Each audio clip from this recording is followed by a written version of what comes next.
Hi friends, இன்றைக்கி என்னென்னு பார்த்தீங்கன்னா குழம்பு பொடி செய்யலான்றதுக்காக எல்லாத்தையும் ரெடி பண்ணிகிட்டு இருந்தேங்க. இப்போ தான் மழை பனிக்காலம் எல்லாம் முடிஞ்சிருக்கு பார்த்தீங்களா. வெயில் ஸ்டார்டிங்கே செம்மையாக இருக்குதுங்க. தாங்க முடியாத அளவுக்கு வெயில் இருக்குது. போக போக இன்னும் நம்ம கொண்டு போய் வெயிலில் வச்சு காய வச்சு அரைக்கிறதுக்குள்ள ஒரு வழி ஆகிடும். சரி, இப்போவே நம்ம இதெல்லாம் ஸ்டார்ட் பண்ணால் கரெக்டாக இருக்கும். ஒரு 2-3 மாதம் ஓடும் இல்லையா, அதுக்காக தான் சரி எல்லாத்தையும் வாங்கிட்டு வந்து வச்சுருக்கேன். சரி, அதை பண்ணலாம் அப்படின்றதுக்கு தான் உங்கள் கூட அந்த வீடியோ வந்து ஷேர் பண்ணலாம் அப்படின்றதுக்காக எடுத்திருக்கேன். உங்களுக்கு வேணும்னா பாருங்கள் எப்படி இருக்குன்னு. இந்த பொடி ரொம்ப நல்லா இருந்துச்சு, நல்ல கமகமன்னு வாசனையாகவும் இருந்ததுங்க. சூப்பராக இருந்துச்சு. நான் சொல்லியிருக்கிற அளவே எடுத்துகிட்டு வறுத்து செஞ்சு பாருங்கள். ரொம்ப ரொம்ப நல்லாயிருக்கும். நான் என்ன பண்ணேன்னு பார்த்தீங்கன்னா, கடலைப்பருப்பு, துவரம் பருப்பு, மிளகு, ஜீரகம், கொஞ்சமாக சோம்பு, அதுக்கப்புறம் பெருங்காயம், கருவேப்பிலை எல்லாத்தையுமே நல்லா வறுத்து எடுத்துக்கிட்டேங்க. இது வந்து பெருங்காயத்துக்காக கொஞ்சமாக, ஏன்னா ட்ரையாக போட்டால் ரோஸ்ட் ஆக மாட்டேங்குது. கொஞ்சமாக எண்ணெய் விட்டுட்டு பெருங்காயத்தை மட்டும் இந்த மாதிரி நல்லா மொறுன்னு பொரிச்சு எடுத்துக்கோங்க. அதே கடாயிலே கருவேப்பிலையும் சேர்த்துக்கோங்க. அதுக்கு எண்ணெயெல்லாம் சேர்க்க வேண்டாம், அதில் இருக்கிறதே போதும்.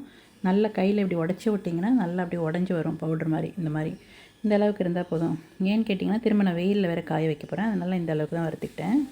நல்லா இருக்குங்க. மீன் குழம்புலாம் வச்சிங்கன்னு வச்சுக்கோங்களேன், அவ்வளோ வாசனையாக கம்மன்னு சூப்பராக இருக்கும். இங்கே பாருங்கள், மிளகாவும் தனியாகவும் கொண்டு போய் மாடியில் போட்டாச்சு. காலையிலே எப்படி இருக்குது பார்த்தீங்களா. ஒரு 8:30 மணிக்கெலாம் செம்ம வெயிலுங்க. தாங்கவே முடியாத அளவுக்கு வெயில். இது ஒரு 2-3 மணி நேரம் நல்லா காஞ்சாலே போதுங்க. சூப்பராக நல்லா மிளகாலாம் மொறுன்னு உடஞ்சிற அளவுக்கு நல்லா காஞ்சிருச்சு. இன்னும் போக போக பார்த்திங்கன்னா, ஏப்ரல் மேலாம் நம்மளால் நிற்கவே முடியாது மாடியில் கொண்டு போய்ட்டு காய போடுறதுக்கு. அதனால சரின்னு சொல்லி காய வச்சு எடுத்துகிட்டு வந்துட்டேன். இப்போ மில்லுக்கும் பார்த்திங்கன்னா சம்மர் ரஷ் எல்லாமே அரைக்க ஸ்டார்ட் பண்ணிட்டாங்க மிளகாத்தூள்லாம். சரி, நம்ம கொண்டு வந்துடலான்ட்டு லஞ்ச் வீடு மாதிரி கொண்டு வந்தீங்கன்னு வச்சுக்கோங்களேன், கொஞ்சம் கூட்டம் கம்மியாக இருக்குது. அந்த 1:30 மணி 2 மணிக்கு மாதிரி கொண்டு வந்தோம்னா கூட்டம் கொஞ்சம் கம்மியாக இருக்குது. அதனால் சரி எடுத்துகிட்டு வந்தேன். பாருங்கள், அது அரைக்கும் போது என்ன பண்ணுங்க, நல்லா நைஸாக அரைச்சி வாங்கிக்கோங்க. சில பேர் கொஞ்சம் குறைன்னு அரைச்சி கொடுத்துட்றாங்க. பக்கத்துலேயே நின்று பார்த்து அரைக்கணுங்க. அப்போ தான் நல்லா, ஏன்னா நம்ம இது வச்சு செய்கிறது இல்லையா, கார குழம்புக்கு எல்லா குழம்புக்கும் நம்ம இதான் யூஸ் பண்ணுறோம், வெஜ்ஜு நான்வெஜ் எல்லாத்துக்கும். ஸோ இப்போ அதுவும் அப்படி 2-3 மாதம் வச்சு யூஸ் பண்ணுறதுனால நல்லா பார்த்து பக்கத்தில் நின்று எப்படி இருந்துன்னு சொல்லி கேட்டு வாங்கி அரைச்சிக்கோங்க. இது பாருங்கள், இது வந்து அரிசி அரைக்கிற மிஷினு. பக்கத்தில் அரிசி கோதுமை மாவுலாம் அரைக்கிறாங்க. மிளகாத்தூளும் நல்லா சூப்பராக இருந்துச்சுங்க. நல்லாவே அரைச்சி கொடுத்தாரு தாத்தா. பாவம் தான், ஆனால் நமக்கு நிற்கவே முடியலங்க. நெடி ஏறுது அப்படியே காரம். அந்த வெயிலுக்கு அதுக்கும் பார்த்திங்கன்னா, அந்த மிளகா நெடி ஏறும்போது அப்படி இருக்குது. அவர் பக்கத்துலேயே நின்று அரைக்கிறார். எப்படி இருக்கும், கஷ்டமாக தான் இருக்கும்.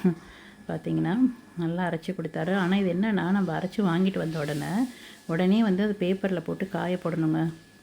நல்லா விரித்து விட்டு காய வச்சு எடுத்து வைக்கணும். அப்போ தான் அது கெட்டு போகாது. ப்ளஸ் வந்து கருப்பாகாமல் இருக்கும் பார்த்திங்கன்னா. இல்லைன்னா கருத்து போயிடும், குழம்புலாம் வீணாக போயிடும். கொண்டு வந்த உடனே காய போட்டுருங்க. வீடு கொஞ்சம் தூரமாக இருக்குன்னா அங்கேயே ஒரு பேப்பர் கொண்டு போய் கீழே போட்டு நல்லா காய வச்சு எடுத்துகிட்டு வாங்க. அப்போ தான் இந்த மிளகாத்தூள் நல்லாயிருக்கும். இல்லைனா கலர் மாதிரி ஒரு மாதிரி குழம்பு வீணாக போயிடும். நீங்களும் இதே மாதிரி பண்ணி பாருங்கள். பிடிச்சிருந்தால் லைக் பண்ணுங்கள். என்னுடைய சேனலுக்கு சப்போர்ட் பண்ணுங்கள். என்னுடைய சேனலில் குக்கிங் வீடியோஸ் இருக்குது ஃப்ரெண்ட்ஸ், பாருங்கள். பார்த்துட்டு எப்படி இருக்குன்றதையும் உங்கள் கமெண்ட்டில் சொல்லுங்கள். புதுசாக பார்க்குறவங்களா இருந்தால் சப்ஸ்கிரைப் பண்ணிக்கோங்க. காரப்பொடி நான் இப்படி தான் பண்ணுவேன், மிளகாத்தூள் இப்படி தான் பண்ணுவேன். இது சாம்பார், புளிக்குழம்பு, நான்வெஜ் குழம்பு, சிக்கன், மட்டன் எல்லாத்துக்குமே தூள் தான் யூஸ் பண்ணுவேன். உங்களுக்கும் பிடிச்சிருக்கான்னு பாருங்கள். முடிஞ்சால் நீங்களும் ட்ரை பண்ணி பாருங்கள். ட்ரை பண்ணி பார்த்துட்டு எப்படி இருந்ததுன்றதையும் கமெண்ட்டில் சொல்லுங்கள்.